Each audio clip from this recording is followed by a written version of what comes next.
bicara tentang iman yang dapat mengerjakan dan menghasilkan menghasilkan mental yang sehat atau mentalitas yang sehat. Nah, Bapak Ibu Saudara yang kekasih di dalam Tuhan kita Yesus Kristus. Nah, tadi saya sudah bilang bahwa ketika kita bicara tentang kesehatan, tentang kemerdekaan, maka tidak serta-merta kemudian bahwa langsung kita menjadi orang yang sempurna, menjadi orang yang berkenan di hati Tuhan, yang mencapai apa yang dimaksudkan oleh Tuhan, tujuan ilahi Tuhan dalam diri kita. Tidak seperti itu. Dan untuk itulah kita masih terus berjuang. Dan bagaimana supaya kehidupan rohani kita bisa tertata dengan baik. Bagaimana supaya kehidupan rohani kita bisa menjalani kehidupan itu dan bisa sampai pada tujuan yang Tuhan inginkan dalam hidup kita. Maka ada satu hal yang penting bagi saya dan saudara untuk kita lihat dan kita belajar untuk pagi hari ini adalah mentalitas kesehatan kita. Nah, Bapak Ibu Saudara yang kekasih di dalam Tuhan kita Yesus Kristus, kalau nanti saudara lihat di dalam Filipi pada pasal yang keempat, ayat yang keempat sampai dengan ayat yang ke-9, nanti saudara akan lihat di situ apa yang saya dimaksudkan, apa yang menjadi inti daripada pagi ini saya akan bicarakan.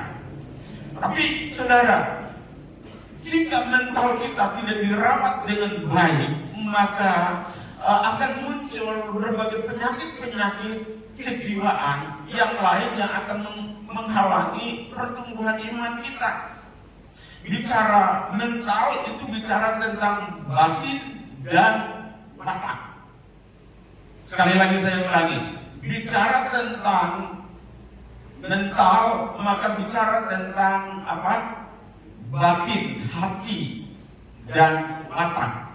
Bicara batin itu bicara tentang pikiran, perasaan. Nah, bicara mentalitas maka bicara tentang bagaimana dua hal itu bekerja, beroperasi di dalam diri kita, adalah batin yang mencakup pikiran dan perasaan, bekerja di dalam diri kita, di dalam hati kita atau bakat kita, dan menghasilkan sesuatu yang ada di dalam kita. Nah, kalau kita punya iman yang bekerja dengan baik, bekerja dengan efektif di dalam diri kita, maka akan menghasilkan mental atau mentalitas yang baik di dalam diri kita. Nah, untuk itu jika mental kita tidak diatur dengan baik, maka akan muncullah kekhawatiran, dan kekhawatiran ini akan terus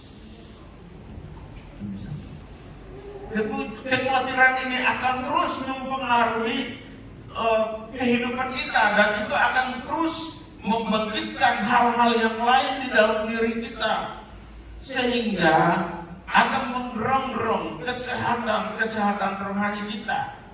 Nah, ini yang harus kita perhatikan di dalam setiap kehidupan rohani kita, agar supaya kita tidak akan masuk di dalam hal-hal yang akhirnya menggerogoti kehidupan rohani kita, sehingga kehidupan rohani kita tidak akan mengalami sebuah pertumbuhan yang baik.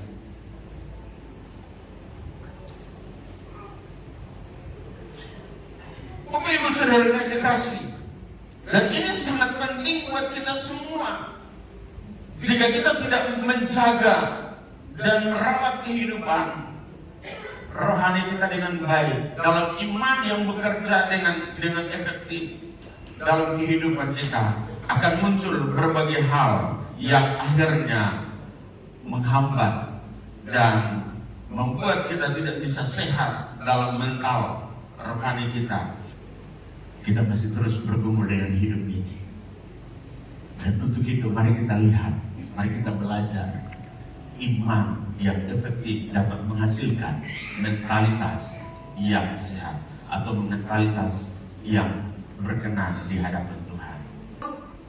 Survei dan menurut pembahasan adalah dosa itu aktif di dalam seseorang anak apabila dia mencapai umur 4 tahun ke atas. Nah, usia 0 sampai 3 tahun itu adalah usia di mana dosa itu pasif, tidak bekerja. Makanya anak kecil dia tidak bisa mati sabaran, dia tidak bisa bersumpah sabaran. Mulai 2-3 tahun dia mulai mengikuti lingkungan di mana dia berada. Dia mulai mengikuti papa dan mama, kakak-kakak. Nah, disinilah sebenarnya pembentukan mental yang harus dimulai. Jadi secara jasmani.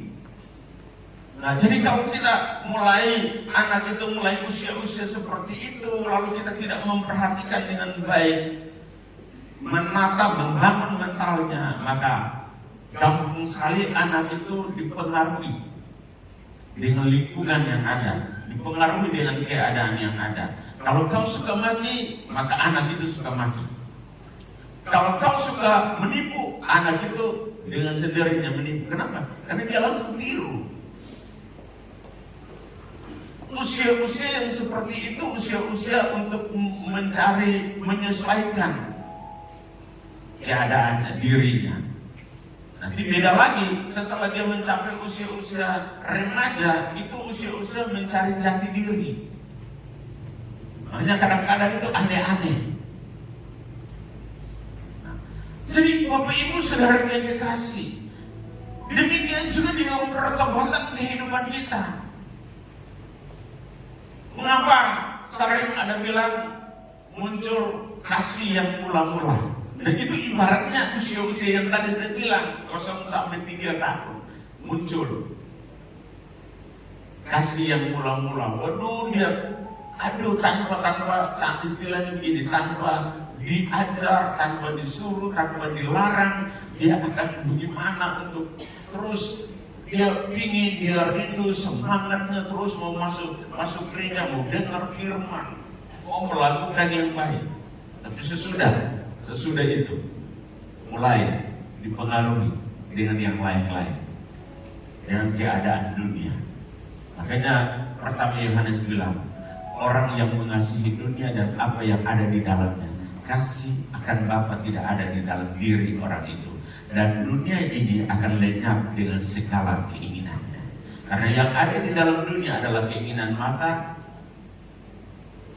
apalagi keinginan daging dan keangkuhan hidup. Nah, Bapak Ibu Saudara yang dikasih di dalam Tuhan kita Yesus, pertanyaannya, bagaimana kita memiliki dan menjaga kesehatan mental yang baik? Hal yang pertama adalah membangun kehidupan doa. Sebenarnya saya lebih umum untuk mempergunakan membangun kehidupan bersama dengan Yesus. Nah, tapi pada akhirnya bagaimana untuk kita dapat membangun kehidupan bersama dengan Yesus, bersama dengan Tuhan? Ya, dengan doa, dengan membaca Alkitab. Nah, perhatikan ayat yang ke-6 dari Filipi pasal yang ke-4. Filipi pada pasal yang ke-4 ayat yang ke-6. Janganlah hendaknya kamu khawatir tentang apapun juga, tetapi nyatakanlah dalam segala hal keinginanmu kepada Allah dalam doa dan permohonan dengan ucapan syukur. Perhatikan saudara, ayat 6 tadi sudah dibacakan. Nah, salah satu pemicu gangguan kesehatan mental adalah apa? Kekhawatiran. Kekhawatiran inilah yang selalu datang menghinggapi setiap orang. Untuk apa? Membuat dia khawatir dengan kehidupannya, dia khawatir dengan dirinya, dia khawatir dengan masa depannya, dia khawatir dengan hari-hari atau keadaan yang sementara dia alami, dia hadapi.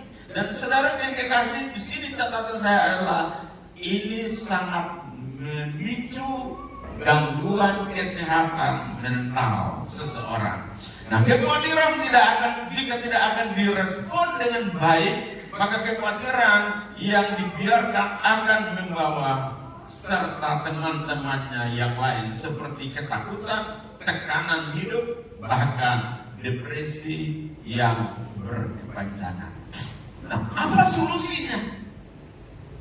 Apa solusi supaya kita jangan membiarkan kekhawatiran itu menguasai dan merasuk diri kita atau kehidupan kita? Maka solusinya dikatakan menyatakan kepada Tuhan segala hal keinginan itu atau kerinduan kita di dalam doa dan ucapan syukur. Kekhawatiran tidak bisa diusir atau ditagih, tetapi harus diserahkan kepada Tuhan. Kita harus membangun mentalitas kita yang seperti ini. Harus diserahkan keinginan kita kepada Tuhan. Harus diserahkan, Tuhan, ini keinginanku. Tuhan, jaga keinginanku, jaga pikiranku, jaga mataku supaya aku jangan melihat semua hal yang buruk. Jaga pikiranku supaya jangan terinfeksi pikiran-pikiran yang negatif yang menguasai pikiranku. Dan kalau itu semua menguasai pikiran, maka dia turun menguasai hati. Nah, bagaimana supaya kita harus menjaganya, merawat? Kita harus merawatnya. Solusinya adalah selalu serahkan, bukan tengki. Serahkan. Bilang buat dirimu, sudahkah kau serahkan semuanya buat Tuhan? Kalau sudah serahkan, maka kita bilang, aku berserah, aku berserah. Pada apa? Pada Yesus. Kenapa mesti lagu itu muncul? Ini bicara tentang bagaimana kehidupan kita, mental kita, bagaimana mata kita harus diserahkan kepada Tuhan, supaya Tuhan menguasai dan mengendalikan kehidupan kita. Baru muncul lagi pertanyaan, adakah Tuhan bertahta di hatimu? Ataukah Tuhan di luar dari hatimu? Siapa yang engkau berikan kursi tahta itu untuk dia duduki? Apakah keegoanmu atau apa? Otakmu, kebiasaanmu yang buruk yang duduk di situ dan menguasai, maka dia akan mengendalikan kehidupan kita. Kalau memberikan Yesus duduk di tahta hati kita, menguasai kita, maka dialah yang akan memerintah dalam hidup kita. Kalau kita berserah diri terus penuh kepada Tuhan, maka Tuhan akan turun tangan untuk menolong kita. Tapi kalau kita merasa diri kita hebat, kalau kita merasa diri kita mampu, maka Tuhan akan jauh dan Tuhan akan cuma menonton. Tuhan akan lihat kita mampu kan tidak. Jangan sampai kita ada dalam kepayahan. Tolonglah para murid perang dan tiba-tiba dihantam angin dan ombak. Yesus ada. Yesus aktifkan Yesus bersama-sama dengan kehidupan dalam pelayanan itu. Dan Alkitab bilang Yesus tidur. Tapi ketika mereka kepayahan, baru mulai ngomong, Yesus, Yesus, tolonglah kami. Jangan sampai hal yang seperti itu juga terjadi. Ketika kita ada di dalam keadaan dan masa nyaman atau aman, kita pikir kita hebat, kita kuat, kita mampu. Nanti kita ketika ada di dalam titik di mana tidak bisa, kita akan teriak, Yesus tolonglah aku. Tapi baiklah, setiap saat kita mau hidup berjalan bersama-sama dengan Yesus. Setiap saat, baiklah kita bilang, Yesus jangan kau tinggalkan aku. Yesus jangan kau biarkan aku. bersama-sama dengan aku, berjalan bersama-sama dengan aku, melangkah bersama-sama dengan aku, ada di dalam pikiranku untuk menguasai pikiranku, memberikan aku pikiran-pikiran yang positif yang membawa dampak yang baik, ada di hatiku supaya hatiku tidak akan sembarang untuk berbalik. Aku tidak akan pernah berdua hati, tapi aku cuma one heart untuk Engkau Tuhan. Yang belakang itu sudah tidak tahu lain, jadi langsung untuk saja Tuhan. For you, aku berdapat ingat. Saudara yang dikasih di dalam Tuhan kita Yesus Kristus, maka kehidupan ini akan menjadi enteng. Kenapa? Karena Yesus yang menuntun kehidupan kita, Yesus yang mengendalikan kehidupan kita. Kalau kita berjalan dan melangkah bersama-sama dengan Dia, masalah boleh ada, persoalan boleh ada, besar kecil boleh ada, tetapi kalau ada Yesus di dalam kehidupan kita, semua itu menjadi tanggungan Yesus. Karena Dia yang menguasai, Dia yang memerintah, supaya seperti Paulus berkata, hidupku ini bukannya aku lagi, tapi Kristus yang hidup di dalam. Apa yang dahulu merupakan keuntungan bagiku, sekarang ku anggap rugi karena pengenalanku akan Kristus Tuhan jauh lebih besar dari segala-galanya. Haleluya. Hal yang berikut adalah bagaimana supaya kita iman itu maksimal menghasilkan, memiliki mentalitas. Karena bicara mentalitas itu hasil yang dihasilkan dari kerja mental, otak dan batin. Nah, saudara yang dikasih dalam Tuhan kita Yesus Kristus, nah dikatakan itu hanya sementara, senang-senang sementara, pergi di pantai sebentar, senang-senang sementara, pergi di salon senang-senang, ya senang. Nah saudara, tapi itu bukan jawaban untuk merawat kesehatan mental kita. Itu mungkin hanya sekian persen yang dapat menghasilkan, tapi itu pun akhirnya hanya bersifat sementara. Jalan keluarnya tadi disarankan buat Tuhan. Nah maka saudara, kita harus perhatikan dengan baik supaya kita memiliki mental yang baik, kesehatan, mentalitas yang Tuhan inginkan.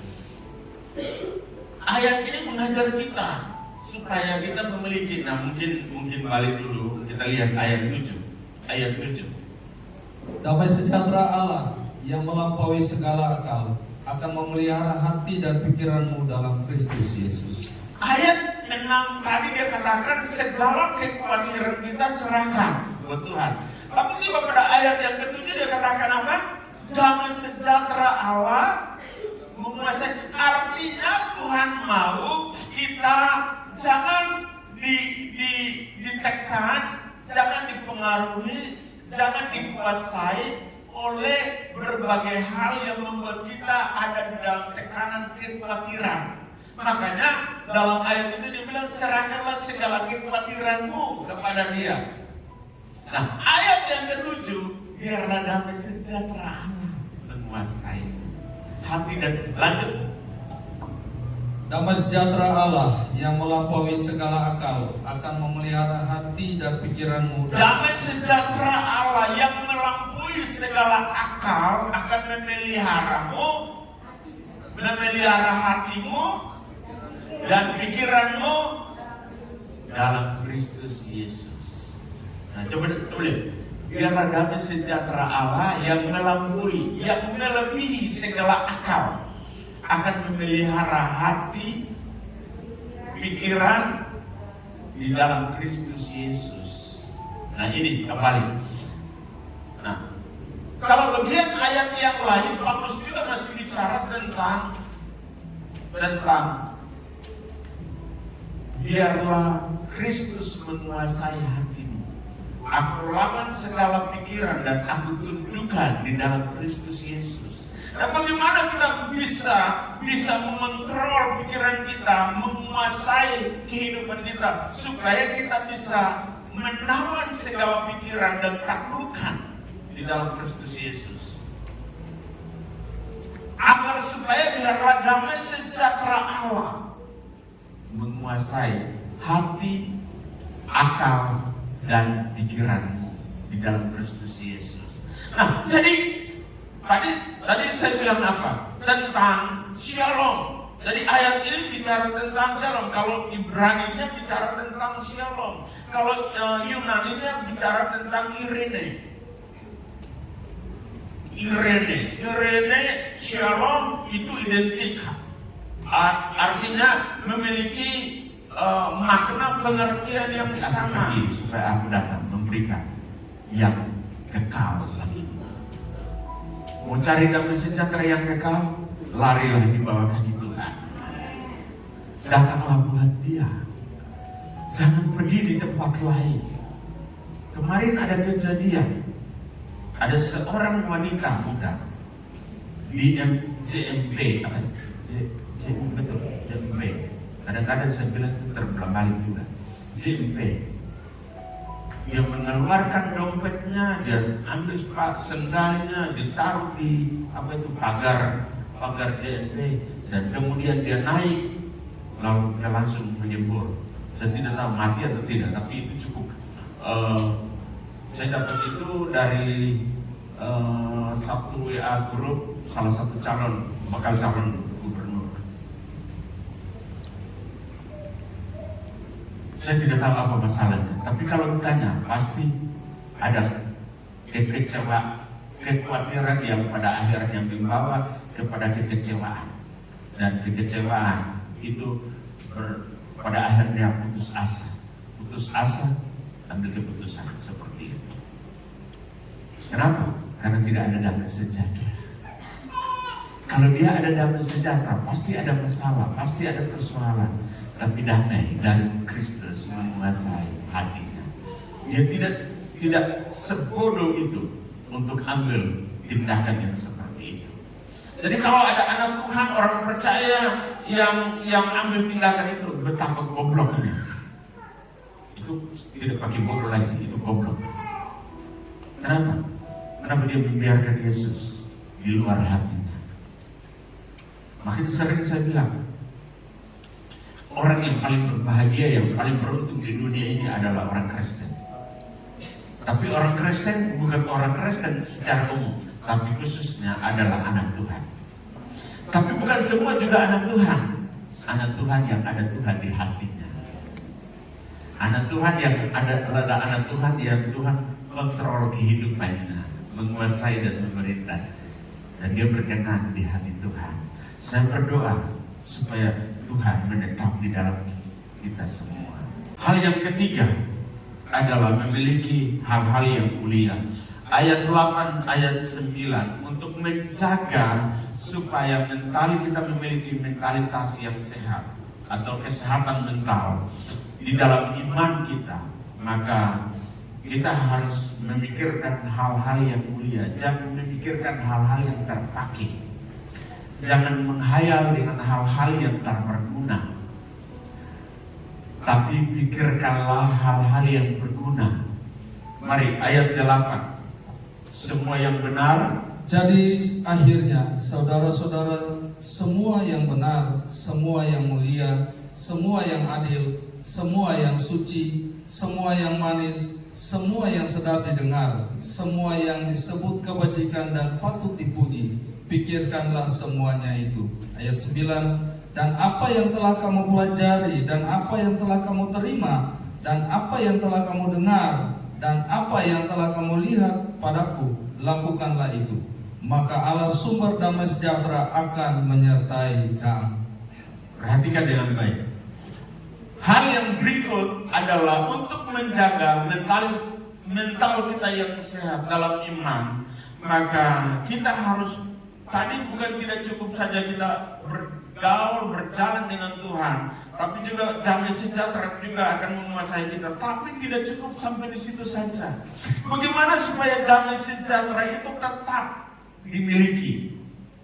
Maka hal yang berikut yang harus jaga, yang harus diperhatikan adalah harus menjaga pikiran kita dengan memikirkan hal-hal yang positif. Di sini saya pakai hal-hal yang mulia. Menjaga mentalitas yang sehat dapat dilakukan dengan menjaga apa yang dipikirkan. Biasanya berpikir positif negatif. Belajar untuk memikirkan semua yang benar, semua yang mulia, semua yang suci, semua yang adil, semua yang manis, semua yang sedap didengar, semua yang kebajikan. Pikirkanlah semuanya itu. Bahkan di Galatia pasal 5 ayat 23 dibilang buah roh itu apa-apa, tidak ada hukum yang dapat menentangnya. Apa untungnya kalau kita berpikir yang negatif buat orang lain? Ya, apa untung? Tidak ada keuntungan. Apa untungnya kalau kita khawatir? Tidak ada keuntungan, malah membuat kita yang susah. Kalau itu membuat kita susah, mengapa? Pertanyaan, mengapa kita khawatir? Kalau kita berpikir negatif buat orang lain, sementara orang lain itu enak-enak, tidak ada gangguan, mengapa kita mesti berpikir yang negatif buat orang? Berhenti berpikir yang negatif buat orang.